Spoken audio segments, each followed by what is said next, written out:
آج کے اس modern world کے اندر یہ انسانیت نے جو ٹھوکریں کھا کھا کے ڈیموکریسی تک پہنچی ہے نا، تو ہم ان چیزوں کو وہ ڈاکٹر اقبال کی جو ایک سوچ تھی اس کی نظر سے دیکھ رہے ہوتے ہیں کہ ڈاکٹر اقبال جو ہے وہ اس جمہوریت کو کفر سمجھتے تھے اور اس کو مذہب کا کفن سمجھتے تھے.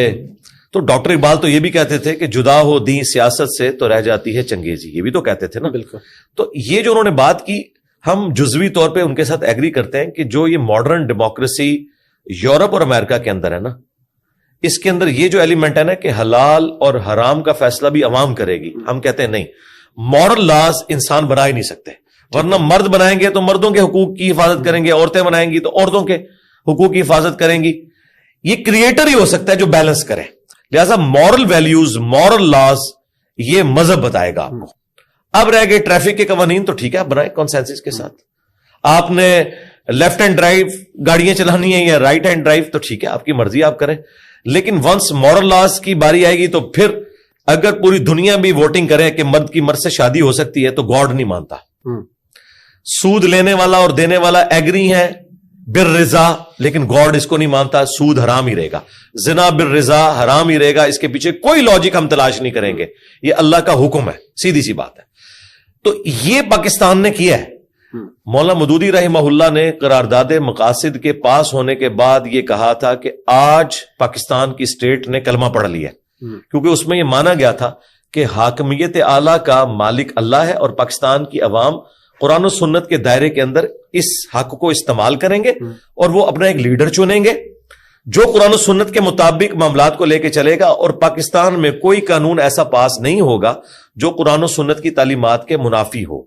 پھر اس میں تھوڑا سکم بھی رہ گیا کہ اگر ہوتا ہے تو پھر آگے کیسے لے کے چلنا ہے، لیکن ان پرنسپل پاکستان کی اسٹیٹ نے یہ مان لیا ہوا ہے کہ ہم نے قرآن و سنت کے خلاف کوئی بھی رول نہیں ماننا.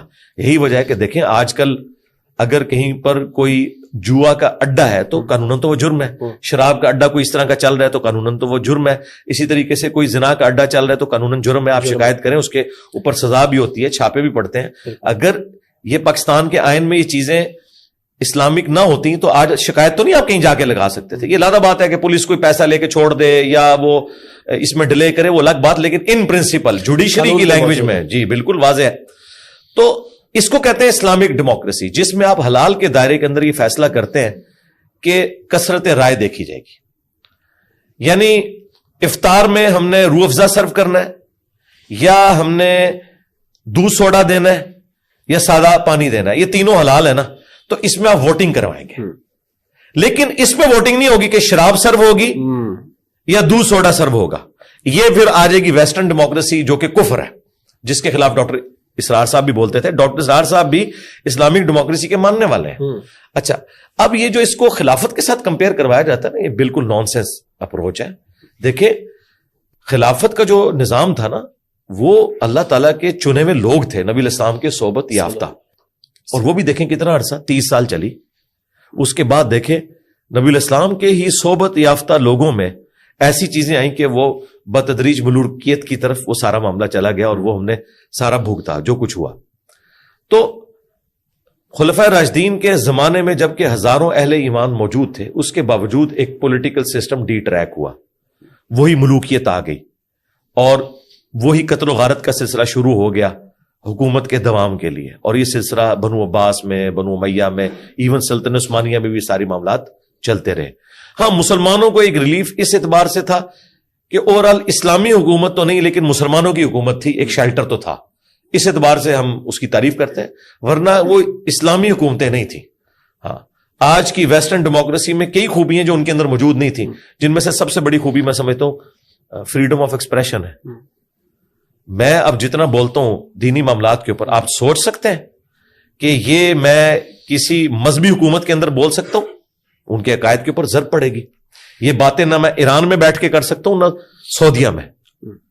ان کے عقائد و نظریات کے اوپر ضرب پڑے گی، وہ پابندی لگا دیں گے. یہ سر ڈیموکریسی کی برکت ہے کہ میں پاکستان میں بیٹھ کے اپنے ویوز دلائل کے ساتھ لوگوں کے سامنے رکھ سکتا ہوں. یہ آزادی ہمیں اسی ڈیموکریسی نے دی ہے. ہاں، یہ کسی مذہبی ملے نے، کسی جماعت نے، کسی بزرگ نے ہمیں نہیں دی ہے. یہ لوگ تو دوسروں سے جینے کا حق چھینتے تھے. آپ دیکھیں احمد بن حنبل رحمہ اللہ نے ایک علمی اختلاف کیا ہے تو معتصم باللہ نے انہیں کوڑے لگوائے ہیں، جیلوں میں ڈالا ہے. ان لوگوں نے بڑے بڑے ائمہ کے ساتھ ظلم کیے ہیں. سیدنا امام حنیفہ رحمہ اللہ کو زہر کا پیالہ انہوں نے پلایا ہے, ان کو شہید کیا گیا ہے صرف پولیٹیکل اختلاف کی بنیاد کے اوپر. تو یہ آج بھی انہوں نے یہی کرنا تھا. اب تو زمانہ بہت دور آ چکا ہے. اس زمانے میں تو سو کالڈ یہ امیر المومنین اور یہ سب کچھ ہوتے تھے, یہ کچھ کرتے رہے. تو میں سمجھتا ہوں کہ ماڈرن ڈیموکریسی جس میں حلال اور حرام کا فیصلہ مورل لاز میں قرآن و سنت کی تعلیمات کی روشنی میں ہو اور حلال کے دائرے میں کثرت رائے سے ہو, یہ خلافت راشدہ کی ماڈرن فارم ہے, دی بیسٹ فارم ہے. اب لوگ کہیں گے جی اس زمانے میں تو وہ چند بڑے بیٹھ کے فیصلہ کرتے, وہ بڑے چند ہوتے تھے اپنے قبیلوں کے سردار, اور قبائلی سسٹم میں جب قبیلے کا سردار تھا وہ ایسے نہیں چنا جاتا تھا کنسنسس کے ساتھ. لہذا اگر بنو ہاشم کی لیڈرشپ حسن ابن علی کے پاس تھی یا حسین ابن علی کے پاس تھی تو ان کی بیعت کا مطلب تھا پورے بنو ہاشم نے بیعت کی ہے, بالکل, اور انکار ممکن نہیں تھا. قبائلی سسٹم میں ایسا ہی ہوتا ہے. لیکن آج ہر بندے کا اپنا ووٹ ہے. آپ اپنی رائے عامہ تو ہموار کر سکتے ہیں, لیکن آپ یہ نہیں کہہ سکتے کہ علماء کا ووٹ جو ہے وہ 10 کے برابر ہوگا اور جو حلال کا جو ہے وہ 1 کے برابر ہوگا. اس کی وجہ یہ ہے کہ جس کو آپ جاہل سمجھ رہے ہیں وہ تو علماء کو جاہل سمجھتا ہے. مثلا اگر آپ کسی گوالے سے پوچھیں کہ تیرا ووٹ 1 کے برابر, اور جس مفتی کے گھر تو دودھ دیتا ہے نا اس کا ووٹ 100 کے برابر, وہ کہے گا کہ جی اس کے بچے اور خود یہ تو پل رہے میرے دودھ کے اوپر, یہ ایک دن بھینس پال کے بتائے, بھینس کو تو میں جانتا ہوں, بھینس کا مفتی تو میں ہوں, میری ووٹ 100 کے برابر ہونی چاہیے, یہ تو مجھ سے لے کے صرف پیسے دے کے اس کی 1 کے برابر. تو دنیا نے کنکلوڈ کر لیا کہ اس کا اینڈ رزلٹ یہی ہے کہ ایک بندے کا ایک ہی ووٹ ہوگا, ہر بندہ اپنی فیلڈ کے اندر مفتی ہے. سیدھی سی بات ہے. اب میں انجینئر ہوں, ظاہر ہے مجھے دین کا بھی نالج ہے, دنیا کا بھی نالج ہے, پھر میں تو کلیم کروں گا کہ مفتی تقی عثمانی کی ووٹ میرے برابر نہیں ہونی چاہیے, مفتی منیب کی ووٹ میرے برابر نہیں ہونی چاہیے, اور وہ یہ کہیں گے کہ اس کو تو پتہ ہی نہیں ہے, اس کے پاس تو ڈگری نہیں ہے. تو اینڈ رزلٹ یہ ہے کہ بھائی آپ کی بھی ایک ووٹ ہے, میری بھی ایک ہے. اگر آپ سمجھتے ہیں آپ کے اندر تڑ ہے تو رائے عامہ ہموار کریں, لوگ آپ کا ساتھ دیں گے. لیکن آپ لوگوں کو اپنا غلام کیوں بنانا چاہتے ہیں؟ اسلام نے غلامی سے نجات دلائی تھی, آپ دوبارہ ان کو غلام بنانا چاہتے ہیں. اور جن حکمرانوں کی آپ تعریفیں کرتے ہیں, اب میں خود خاندان مغلیہ سے تعلق رکھتا ہوں, ہمارے بڑوں نے برصغیر میں 300 سال تک آلموسٹ حکومت کی ہے, اور حنفیوں کے بڑے بزرگ جس کو بزرگ مانتے ہیں نا وہ اورنگزیب عالمگیر تھا, جس نے فتاوی عالمگیریہ لکھوایا, 1500 علماء کو کھلایا پلایا, ان کی جس طریقے سے اس نے خدمت کی آج تک یہ اسے دعائیں دیتے ہیں. اور لوگوں میں انہوں نے مشہور کیا ہوا کہ جی وہ اتنا نیک بادشاہ تھا کہ ٹوپیاں بنا کے اپنا گزر بسر کرتا تھا اور کبھی اس نے نماز نہیں چھوڑی. تو میں کہنا انہیں بھرا بھی کوئی نہیں زندہ چھوڑیا, پیو نو بھی جیل ہی چھوٹیا, یعنی باپ کو بھی جیل میں ڈالا اور بھائی بھی کوئی زندہ نہیں چھوڑا حکومت کے دوام کی خاطر. یہ پہلو نہیں تمہیں نظر آتا؟ ٹھیک ہے, یعنی اس کی ٹوپیوں کے پیچھے سب کچھ چھپ گیا, جس طرح ان کی پگڑیوں اور تہمت کے پیچھے ان کی BMW چھپ جاتی ہیں. ہمارے پڑوسی ملک میں ایک عالم گزرے ہیں مولانا وحید الدین خان, ہاں جی 90+ کی ایج میں وہ فوت ہوئے ہیں. انہوں نے کتاب لکھی ہے اسلام دور جدید کا خالق, بڑی زبردست کتاب ہے, چھوٹی سی. انہوں نے کہا یہ فریڈم آف ایکسپریشن آپ کو اسلام نے دیا ہے. رومنس کی رعایا کے اوپر فرض تھا کہ ان کا مذہب اپنے بادشاہ والا ہونا چاہیے.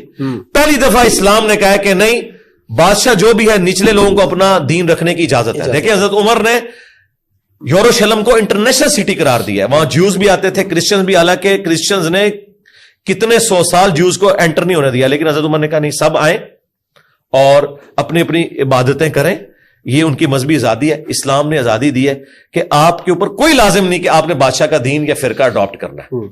تو یہ آزادی میرا خیال ہے اس سے بڑی کیا ڈیموکریسی ہوگی. تو ہم اس اسلامک ڈیموکریسی کو جس میں حلال کا فیصلہ قرآن و سنت کریں گے, حلال و حرام کا, اور حلال کے دائرے کے اندر جمہور کی رائے. دیکھیں محدثین کے یہاں بھی کہا جاتا ہے نا جمہور محدثین, بالکل وہاں تو جمہوریت کوئی شرک نہیں ہوتی ہے بھائی, پورا علم حدیث جمہور کے اوپر کھڑا ہے کہ اس راوی کو اتنے محدثین ضعیف کہتے ہیں اور اتنے سے سکھ اور صدوق مانتے ہیں, تو جمہور کی رائے مانی جاتی ہے چاہے مقابلے پہ بڑا بھی آ جائے. اب محمد بن اسحاق کی توثیق 50 محدثین نے کی ہے. امام مالک جیسی بڑی شخصیت کہتی ہیں کہ یہ دجالوں میں سے ایک دجال ہے, لیکن محدثین نے ان کی رائے اٹھا کے ردی کی ٹوکری میں پھینک دی ہے کہ بھئی کوئی پروفیشنل جیلسی ہے, کوئی آپ کو کوئی غلط فہمی لگ گئی ہے. یہ 50 محدثین غلط نہیں ہے, آپ کو غلط فہمی لگی ہے. اس میں پورا علم حدیث چل رہا ہے.